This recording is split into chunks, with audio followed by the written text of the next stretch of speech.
చూడండి విఘ్నులైన వారులారా, ఇది ఇప్పుడు సోషల్ మీడియాలో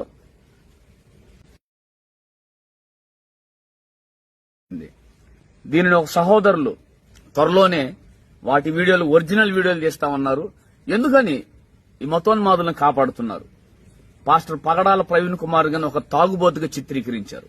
ఏమండి, గౌరవ పోలీసు వారు ప్రాథమిక విచారణ అంతటిని బ్లాస్ట్ చేసేశారు. అతని మీద నెట్టేయచ్చు, ఒక దెబ్బకు 2 పిట్టలు పడతాయి అనే కోణంలో ఇది చేశారు.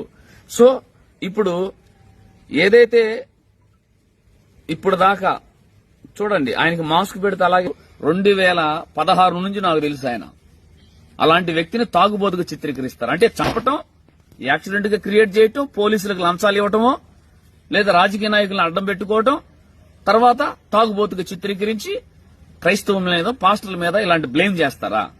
ఖచ్చితంగా ఇప్పుడు ఆర్టీఓ రిలీజ్ చేసిన వీడియోలో ఆ ఫోటోల్లో కూడా పగడాల ప్రవీణ్ కుమార్ గారు బైకాలకి ఎలా కూర్చుంటారు? ఫోటో ఎవరు తీశారు? చంపేవాడు కూడా పిరికితనం ఉండిద్దాము గాని యేసును బట్టి చచ్చే మాకు ఇసుకురేనంతా కూడా ఎన్ని చిత్తనిమిషాలు పెట్టి నా ప్రభు కొరకు మేము రెడీ చనిపోవటానికి మా దేవుడు అనుమతిస్తే. చూడండి, చూడాలి, అందరూ చూడాలి. నేను చెబుతున్నాం కదా, ఎక్కడికి వెళ్ళినా మా దేవుడు ఎలా పట్టిస్తాడో అలా పట్టిస్తాడు. ప్రతి చోట మా వాళ్ళు ఉంటారు. ఎందుకంటే